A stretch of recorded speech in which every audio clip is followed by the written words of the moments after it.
Pathology is the gateway to treatment. I like to call them unsung heroes of medicine. You really can learn rare tumors and rare presentations of common tumors, because this is when we as pathologists struggle the most. But that would be super cool for me as a patient, because I would have an option to basically look at my case on the internet. And eventually we'll help patients to make better diagnosis and better treatment. Learn about the newest digital pathology trends in science and industry, meet the most interesting people in the niche, and gain insights relevant to your own projects. Here is where pathology meets computer science. You are listening to the Digital Pathology Podcast with your host, Dr. Alexandra Zhurov. Welcome, my digital pathology trailblazers. Today, my guest is Dr. Yuri Nikiforov, and he is the founder and president of World Tumor Registry. And the World Tumor Registry, as the name says, is a world registry of tumors. And the first time I heard about it was from Dr. Andrei Bychkov, who is he, Yuri, in this project? He's an editor, right? Yes, he is one of the chief editors for the thyroid WTR. Exactly. So I met him in person, and there is a little video that we created, but today we're going to go more in depth what it is, why Yuri, you and the team created it. But let's start with you. Tell the digital pathology trailblazers who you are, what's your background, and how did you end up where you are right now in your pathology career? I'm in Pittsburgh, Pennsylvania, and I'm here run the division of molecular and genomic pathology. I am AP pathologist by training with interest in thyroid pathology, and my research clinical interest is in thyroid pathology and in molecular diagnostics. So that's sort of my background. And I'm originally from Belarus and been living in the United States for many years. Very interested in, obviously, pathology education, in really seeing the young generation of pathologists coming, and taking over and pushing our field forward. And one of the reasons why I got interested in creating something new was exactly that, to really promote pathology education worldwide. Mm-hmm. And I don't know if people see, I don't have my thyroid because I did have thyroid cancer. And before this podcast, we were talking like, how could we get hold of my slides? So maybe next time I go to Poland, I will try to find them and I will document it. And then we can put it in the World Tumor Registry. But so let's talk about what it is. Let's start with what it is. And I have it on the screen for those who are listening. If you go to YouTube, you're going to see everything that we're talking about, also in visuals. But yeah, what is it? What is it? You can think about World Tumor Registry as a sort of Wikipedia of human tumors. At least that's how we want it to be at the end when we complete this project. And like Wikipedia, anyone in the world can freely access it. Just type worldtumorregister.org and open it, through Google or as a driver, and start browsing or contribute cases if you would. So, sort of similar to the Wikipedia that we all know. It's a free available resource where many people can contribute the digital slides, information related to them, but the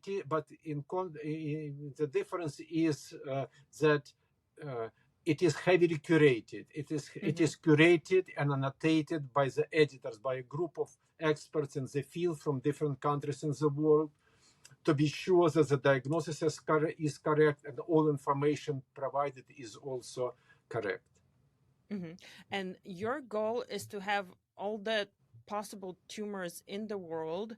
And because of your expertise, you started with the thyroid, right? And I see that the next candidates would be breast and lung cancer. Well, we can do the demos and start talking about what's already there based on thyroid tumors. Correct. Our first project is thyroid because this is a prototype, if you wish, that we create to show how we see the future of this project. And the next two that we are about to announce that we start building them will be breast and lung. In general, the idea is that the World Tumor Registry will be a collection of individual tumor type. We will build all the way until we have all 18 major tumor type here in the collection. And when the visitors will come to the website and they will look at it, you can click on any of the tumor type. Now you can click on thyroid, for example, and it will take you to the thyroid tumor registry. And then you can start searching it. You can search it by diagnosis. If you want to see how specific tumor type looks, you will go ahead, click on search by diagnosis, and you open this field. And here you can go ahead. You have to acknowledge, yes, that you will not use it for direct diagnostic care. Why we really wanted to create it, and what is the difference between this and many other databases existing? This is a true world collection of tumors. It's contributed from many different countries, from almost all regions, and this is our goal. One of the big questions that we want to be sure of is if the human tumors look exactly the same in different countries of the world. I'm glad that you show this map. This is map of thyroid editors. As you can there's see, a map on the website from with dots where all the editors, and we're going to talk about the editors and the process, because everybody can contribute, like you said, but there are specific rules how to contribute. So it's all over the world. So it's all over the world, and even we have editors located in the different regions, and they also sort of will solicit cases from their even neighboring countries. The idea is that most countries and most regions in the world are included and covered by it. And then when you search, for example, tumor type, you can, if you, for example, go and say papillary carcinoma, for example, in that box on the top. Yes. So it will show you the representation of papillary carcinomas. And then, for example, you can search by geographic region. Let's say you want to see how this tumor look in specific region of the world. Let's say in Asia. So you can go and you can filter it. You can filter it by region or by age, for example, or by gender, and really select those cases that would be closest to your home or closest to your population or to the age groups that you want to see. And then you can click on individual thumbnail, and basically it opens the slide. You can click on any of them. Let's check this one. Papillary carcinoma. You basically have a whole slide image viewer, and the interesting thing, like, you don't have to log into this. You don't have to give like any credential, and you have the information about this particular tumor that we just searched for. So it was Asia, papillary carcinoma, and you can just go and browse this whole slide image. And there is a bunch of case information. What kind of information do you guys include in those cases? So we provide information on diagnostic features. So this is infiltrative follicular variant, so how to diagnose it. Then we share information about where region it is from. For example, this is from Asia and Oceania, from China. Then basic demographic information.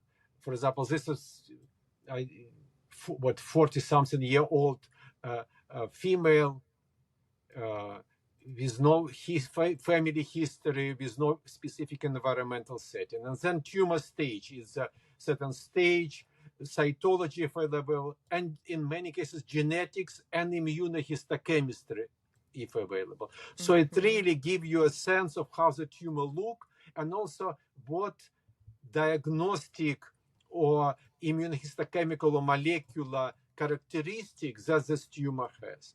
I also want to stress that at the end of this sort of, metadata strip, you will see also contributor and editor. So we encourage pathologists from all over the world to submit your own cases, cases from your practice into this global resource and contribute to the world collection of tumors from your region. And your name as a name of contributor will be acknowledged, and credit will be given to you as the contributor, as the owner of this specific slide. Not slide, but case. So let's say I will find my tumor slides, or maybe even the blog, as we were talking about, to get the IHC and get the molecular information if we do these exams. But then what happens? Give me one So second. what happened? You go to the, again, WTR website, to the if you can go to the landing page, and you scroll. First you can search, and then you see submit case. This little bit above. Yeah, I see submit case. Okay, and then you look at the world map, and you select the editor that is located closer to you, closer to your region. You can click on any of this. You select one editor and you click on a circle. Let me check. So there's one close to Poland, and this is Czech Republic. Okay, and Dr. Alice Ryska is the editor, right?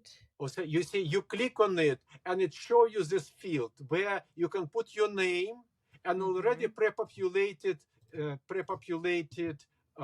message that Dr. Ryska, I'm interested to become a contributor. Please send me the link. And you click I'm not a robot, and you submit it. Okay. And the editor will receive your email and will send you a link. Using that link, you can go in. You as a contributor, you have to register, but it takes you 2 minutes. You register, and you are ready to upload the case into the World Tumor Registry. After you upload the case, it will go to the editor for review, and he or she will let you know if case is complete or you need more information, your quality is acceptable, and so on and so forth. And if everything looks good, he or she will send it for final approval to the editorial board.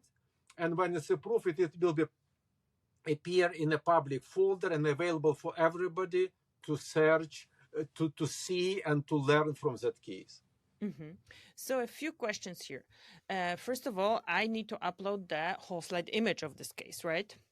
Do Correct. we have any requirements? What kind of image does it need to be? What magnification? Is 20x okay, or does it need to be 40x, or are we flexible? All very good questions. We require 40x magnifications. We are building it for the future. We eventually will have AI help in recognizing and matching the images. So we require 40x resolution. I know that it's a limitation for some areas, but again, it has to be. This is the only requirement that we have. The case get de-identified during the uploading, and also will be further reviewed by editors to be sure that there is no patient identifiers present.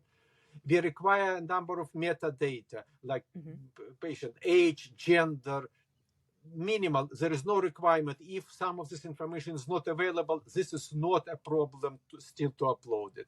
Fundamentally, we need a high quality representative digital slide in order to accept this case to the WTR. So once I get hold of my slides, I will have a way to digitize them.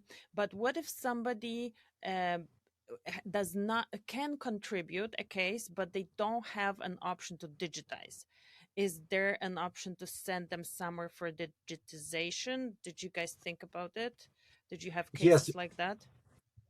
We are actively thinking about it, and I want to remind everyone that WTR is a still pretty young organization. We were incorporated as a nonprofit in 21, but we went live in March of this year, 2024. So this is on our list to create centers, like you said, for digitalization, particularly in the areas of the world where scanners are not so easy to find.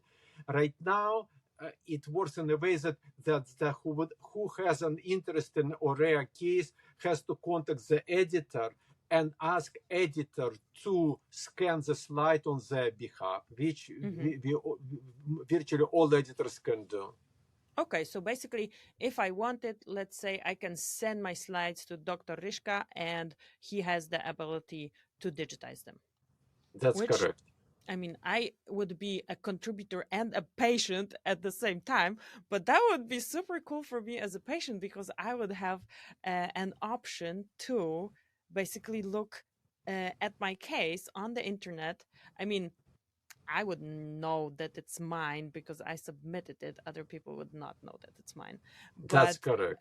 But let's say, let's talk about it because let's say let's say I was diagnosed with, I think it was follicular carcinoma. So I can go there and find follicular carcinomas and ask a pathologist, can you show me the features of the tumor? That's correct. This educational resource has several potential groups of potential users. Yes, let's talk about them. Obviously, the main still pathology trainees, because I mean we believe that this will be enormously helpful resource for people who are in training, particularly when we are talking about learning some rare tumor types, because there are a number of common tumor types, but there are some very rare. I give an example: it's angiosarcoma, thyroid angiosarcoma. I've been practicing for close to 30 years.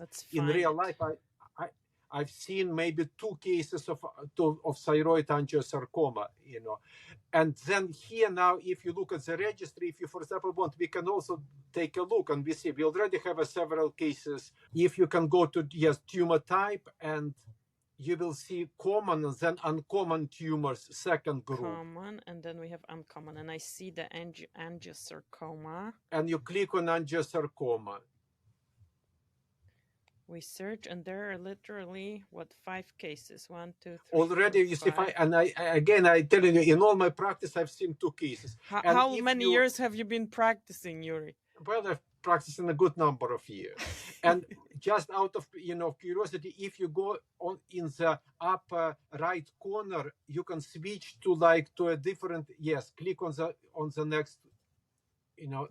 Like next format. Yes, this one. Mm-hmm. So we can switch on a list mode. We can see the thumbnails of those tumors. We can have a list with that is sorted by metadata, and we can see which country these tumors come from.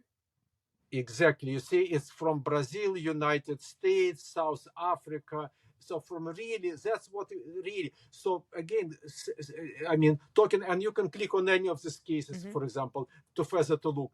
You see, so basically, this is a rare tumors, and imagine pathology trainees going through their sort of, educational activities, and they want to learn how thyroid angiosarcoma looks.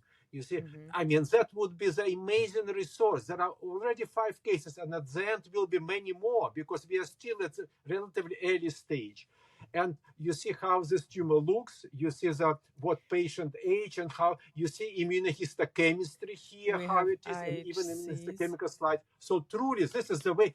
That's where we feel that it will be a major breakthrough in training and education. So because you really can learn rare tumors and rare presentations of common tumors, because this is when we as pathologists struggle the most. Okay, so one application is for pathologists, pathology trainees, and even practicing pathologists when they see something that they are not sure what is this. And we also maybe later talk about another search engine which use microscopic features. I think that's also very exciting.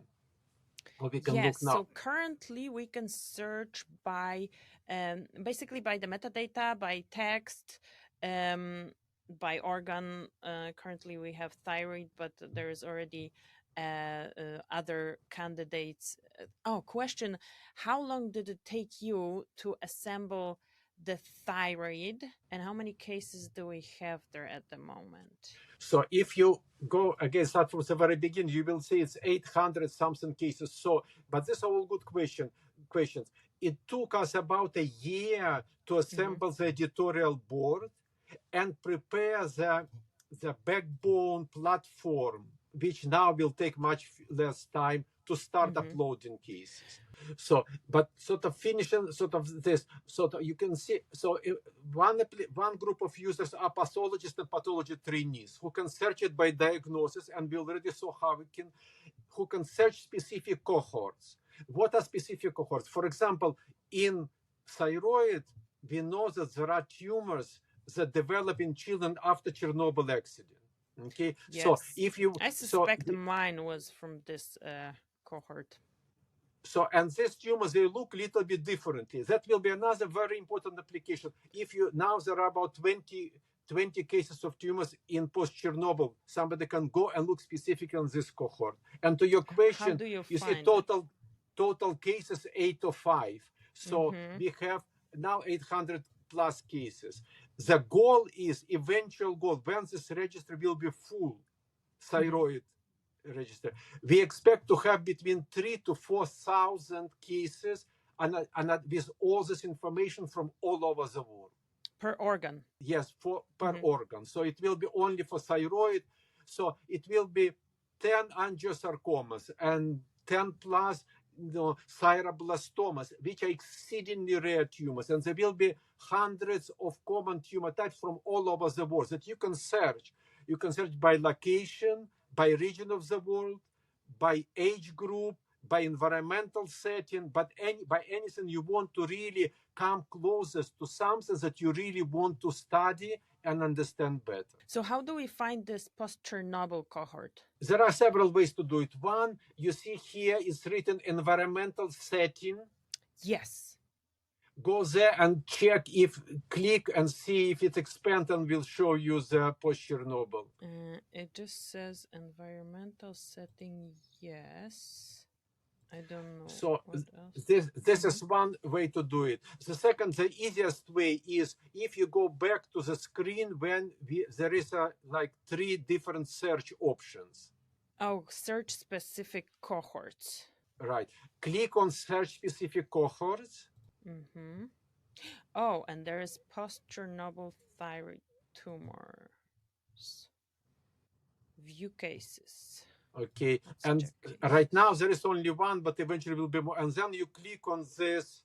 I'm not sure usually why it takes a long time, but it should be close to 20 cases we have now. Yes, it's 21. I see it. See, this is typical case. So I'm reading one. Typical case of post-Chernobyl pediatric thyroid cancer developed early 5 to 7 years after exposure.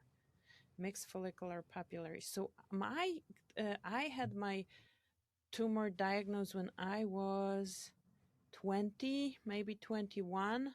Now I'm 40 years old. Would this still qualify? And I was born in 84, and the catastrophe was in 86.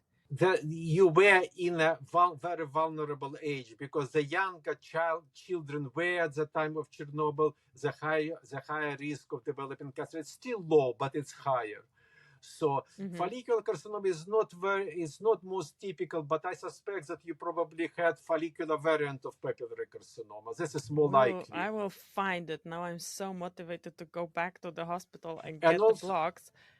And also, by the way, most of the tumors associated with radiation exposure, they are driven by gene fusions, not by point mutations. So for that reason, this is also another indirect evidence that this is more likely to be associated with radiation exposure. So if I get hold of it and we can do molecular, the next gen sequencing, then we will be able to say with higher probability that it was associated with the Chernobyl catastrophe. That's correct. Interesting. Yeah, go ahead. If we go back and we complete this sort of discussion of how it's helpful for trainees or for even practicing pathologists. Yes, if you please go back to the screen where there are 3 search options, and I just want to show another and we look at the third option. So imagine the situation when a pathologist or pathology trainees look at the case, look at the tumor,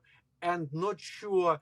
There are some features that are recognizable on the microscope, but she or he is not sure what really we are dealing with. This is kind of an help, which eventually we hope to supplement with the AI function, but now is so-called human intelligence. So this is a classifier based on my 30 years of experience in looking and diagnosing thyroid tumors.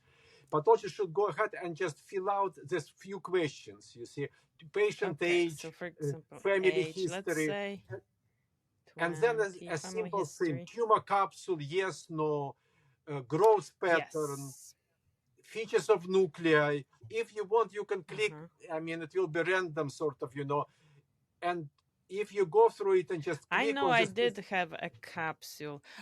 I remember. So I actually I had one of my thyroid lobe removed with the tumor, and then I remember taking it to my anatomic pathology professor at vet school in Wrocław, and we would look at it together under the microscope, and he showed me the tumor, he showed me the capsule, and he showed me how it was actually crossing the capsule. That's why I needed to go back to the surgery room and had the other Alex, so lobe removed. Let's try to say, tumor capsule, clip, capsule, small foci of capsule invasion only. Then let's continue. Yes. Growth pattern. So you said that follicular. So let's assume that it's follicular. So. Follicular less than 1% papilla. You click it. Then cell shape.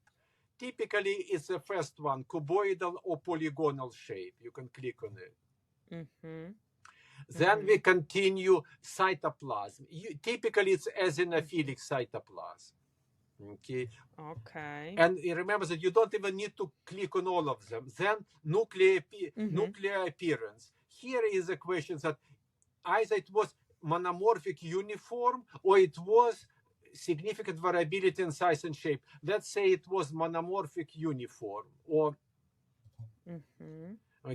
and then nuclear size small, if we believe that this was follicular carcinoma, small, and nuclear shape round, and nuclear contour smooth. And again, you see there are multiple round and smooth, and nuclear chromatin, let's say first or second. Let's clump course. Let's use the second one. Nuclear chromatin clump course. And then nucleoli. Let's skip. Let's say you are not sure what to do. Let's do the experiment. You don't say anything. And then tumor necrosis you didn't have. So last one, no necrosis. Some of our bodies, no. That's pretty much enough. Then scroll to the bottom and click, scroll to the bottom and click predict diagnosis. Okay. 93% thyroid follicular carcinoma, minimally invasive. So, and then you can click on this view, and it takes you to this tumor type in the registry. And you can see then how this tumor looks. This is a helping tool that we are building for pathologists to make them better, not only learn, but also better diagnose cancer. So we have 13 cases here that we can look at.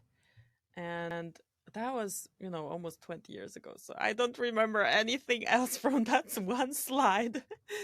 I will try to find them at home. But fantastic. But coming to our conversation, so this is one group of users. These are pathology trainees and practicing pathologists. The second group of users, we believe that it will be helpful for cancer researchers who can really come and study to see how tumor looks under the microscope, associate them with the metadata, with the age, with the location, with the geographic region, with the environmental setting, and so on and so forth. And then the third group of users, we believe, are clinicians and patients So if patient come to clinician, a patient get diagnosed with a rare tumor, I don't know, hyalinizing trabecular tumor, and patient wants to know how this tumor looks, and how, like you said, based on what features it was diagnosed. Theoretically, clinician even can open the case and show an example, and this patient or patient even by herself or by himself can look, and if they are interested, and to understand how this tumor diagnosed and how they look under microscope. I think surprisingly more people that currently are even aware that they can look at it will be interested. And I've recently heard the pathologist, Dr. Leah Joseph, I think I mentioned this in a couple of episodes already. She started doing clinics, pathology clinics for patients, where she would invite the patients, and she would do it either with the oncologist or just invite the patient and sit with them on a multi-headed scope. And I'm going to have her on the podcast to talk about it as well. But they were very, very interested in learning, okay, how these cells look like, what does it make it malignant, and not only this, I don't know if I have the book in the back. Does that is Dr. Marilyn Bowie, and she wrote this book, The Healing Art of Pathology.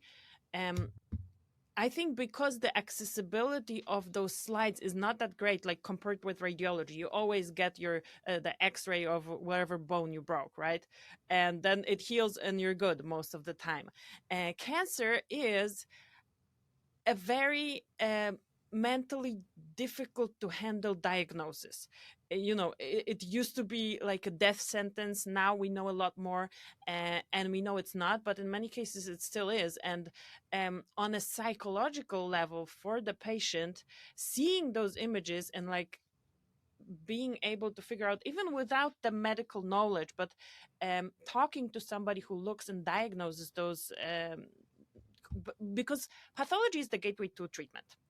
And the pathologists are like, I don't know, I like to call them unsung heroes of medicine. Very few people talk to their pathologists. You usually, unless it's a cytopathologist where they are actually involved in the procedures, usually patients don't talk to them. But this pathology diagnosis, this image that they look at, either under the microscope or if they are doing digital work, then on a digital slide, is basically what determines what's going to happen next. So I think patients are going to be a big user group as well. And I cannot predict how it's going to be used by them, but I think it's going to be something important for dealing with the disease. Yes, and giving them access to the image, even if it's, you know, not their very image, but the same type of disease, and showing the features and explaining is going to have a big impact on how to deal with the disease. Many people don't know what cancer actually means. I can tell you even more. We are now entertaining another very interesting option, actually two. We are thinking that in maybe 6-7 months from now, when you go and look at the case, if you would like, for example, click on any of these cases, I just want to tell you what we are thinking about. Okay. So you open a case and you learn how to diagnose it, you learn features, but then next to the diagnosis, you see here papillary carcinoma minimally invasive. Next to it, there will be two buttons. One will be linked to the video how to diagnose, where it will be a person who will describe how really this type of cancer is diagnosed. But even more exciting, the next to it will be treatment. It will be a video. It will be a video to the link to YouTube channel, WCR YouTube channel, where endocrinologists or endocrine oncologists or surgeons will describe how this tumor type is typically treated. That's even more information that we are going to embed and provide for the users. This is going to be super empowering, both for the doctors and for the patients, especially now in the time of AI, of accessibility of all information. It's no longer like the doctor is no longer the gatekeeper of the information. The doctor is your guide. into, okay, what are the options? And ultimately you decide what the options are. And, you can decide for the classical treatment, you can decide for a totally alternative treatment. There are cases of everything. And the doctor is now your guide. So I think it's going to be such a great unifying tool for physicians, pathologists, oncologists, and cancer patients. I think it's That's gonna what be we hope really for, and we hope for people recognize importance of it and help and support also us and support our mission, because one of the fundamental principles of this organization is that we want to build tools that will be forever stay free for all users. We don't want to introduce any kind of limitations, subscription fee or something. We want to really be sure that this resource remain free for everyone. For those pathologists who cannot afford textbooks or subscriptions to different diagnostic tools, they still will be able to freely use it, see cases that occur close to their regions, and make better diagnosis, as like you said, which is a basis for better treatment and for better patient outcome. Mm-hmm. I think it's a good time to call to this action, because it's end of the year. No, but taxes are in March, right? But still, it's end of the year, giving time, Thanksgiving in the US as of the time of this recording, and Christmas coming up soon. So if you or your organization, um, if like cancer treatment and fighting cancer is a cause that you want to contribute to, there is an option to donate to keep it free forever.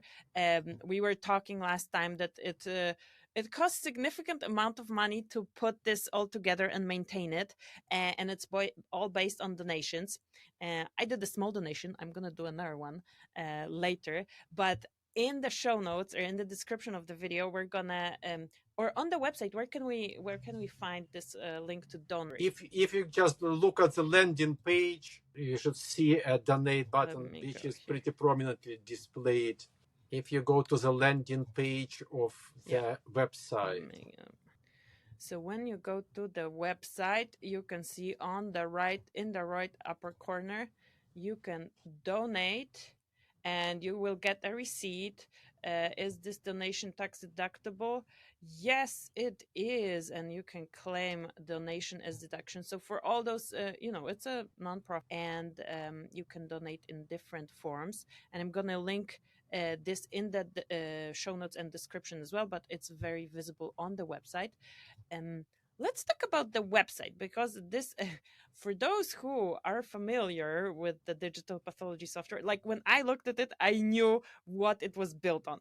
It's super clean, easy to navigate website that hosts like normal website components like about us, resources, and all different things. But the most important thing is that it hosts whole slide images. Let's talk about your partner in building this website, Yuri. Yes, that's very important, and we spend a significant amount of time. Talking to different vendors, and we ended up partnering with Path Presenter, which really we like, and I believe is one of the national and international leaders in the managing in building the system to manage digital slides, and we work with them closely to build the platform. As you can, if you when you remember when we look at the cases, they still look differently because we applied a lot of customization. We really asked to build this metadata part, which is a very different, and many search options are very difficult. But the backbone of it and how we can navigate and enlarge the slide and how they're stored and how they're managed, this is a Path Presenter platform. Super intuitive, super easy to navigate. So Path Presenter, you can have a free account on Path Presenter as well, but you have to log in. This is something where you don't need to log in. You can just go and look at those cases.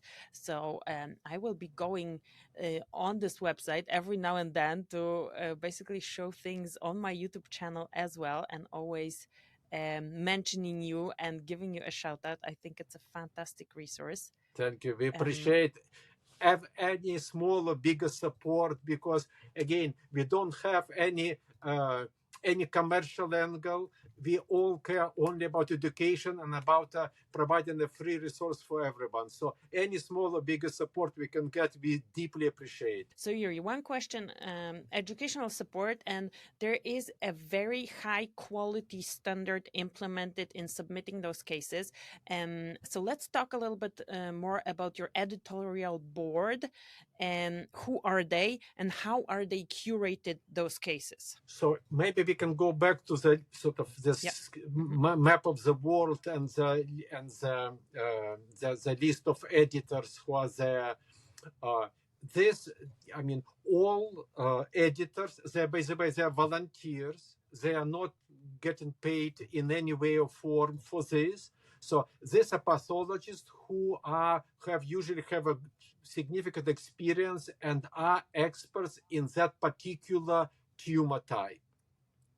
So that's sort of, the only requirement is that they have to be geographically diverse, and not only geographically. Generally, we are looking for diverse group of individuals, but they are all pathologists, practicing pathologists who typically practice in relatively large centers, become experts and basically function as not only contributors, not only they submit their own cases, but they collect cases when somebody would like to submit the case, as we went before with you. I mean, they select an editor, submit the case. When editor receives the case, she or he will review it and look for first of all, image has to be good quality. Second, image has to represent the diagnostic entity. If not, they may ask to submit more cases. If it's invasion not clear, please submit case with invasion. And when it's fully, then look at metadata. Certain cases need immunohistochemistry for diagnosis. Many cases don't need. So when the editor is responsible to be sure that contributors provide all information needed to diagnose the case. And at that point, she or he will submit this case to the editorial board with a note.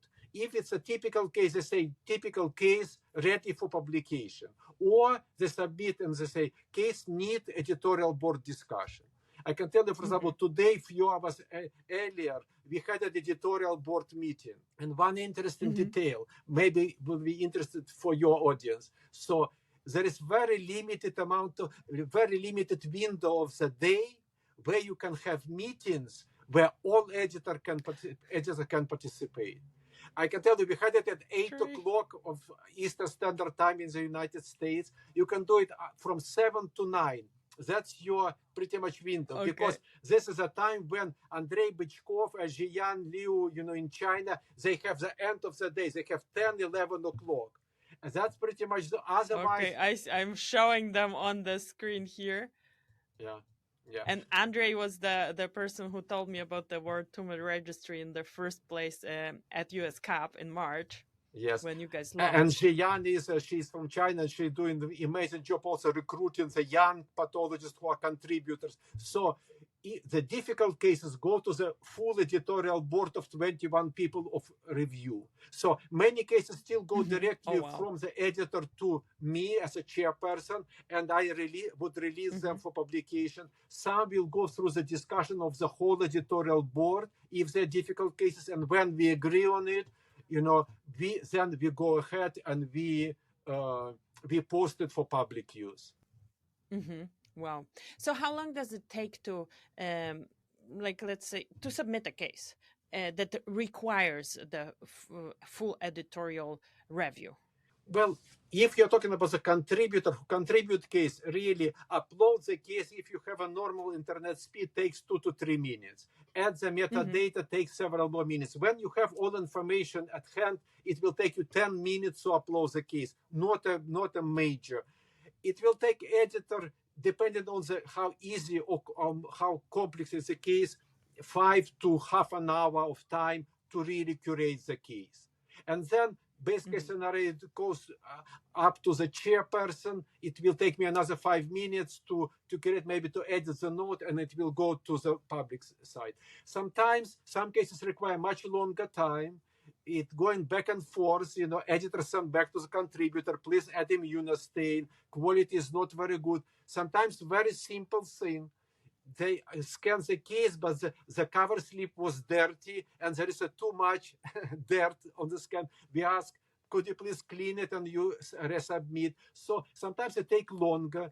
But overall, like you said, and I'm glad that you feel that way, that we try to build a very intuitive system, which is a lot of areas are pre-populated. Most of them I are love that you guys have already the email prepared. That's the best. Yes. So we really are trying to be very conscientious of people's time. But if you have an interesting case or rare case, or you're from the countries that is underrepresented, please consider to contribute, because it is all come to a common good, to pathology education around the world, and eventually will help patients to make better diagnosis and better treatment. I love it. Thank you so much for joining me. Thank you for presenting this more in depth. And of course, it's the giving season. So here, donate button. If cancer research, cancer treatment, cancer diagnosis is something that you want to contribute to, this is a fantastic place to put some resources behind. And I'm going to link to this in the show notes. Thank you so much. I'm super excited about the development. So we definitely need to meet maybe in a year or whenever you guys have new features about treatment and everything you told me about. I want to keep showing you to the people, and also make the patients aware that there is something like that. Maybe they can, if they know about it, they can also talk to their doctors, to their pathologists, and say, hey, would it be possible to contribute the case? Of course, if they feel comfortable, it's going to be de-identified, but it can help pathologists all over the world. It can help other patients, doctors, and together we can basically cure cancer. Well, maybe we cannot cure cancer, but we can definitely contribute to better treatment, better diagnosis, treatment, and patient care, and awareness. Awareness and education is the keyword here. Thank you so much. Thank you. It was a pleasure being with you. Thank you so much for staying till the end. It means you are a true digital pathology trailblazer. And as I said, if cancer research, cancer treatment, better cancer diagnosis is something that you care about, visit the World Tumor Registry website and find this donate button. Any donation, no matter the amount, will make a difference. And this is the first resource I'm encountering that actually unites everybody who's involved in cancer patient care. It unites the physicians, oncologists, pathologists, and gives the patient also access to the information that is used to diagnose their disease and determine treatment. You will be hearing more about it, so stay tuned, and I talk to you in the next episode.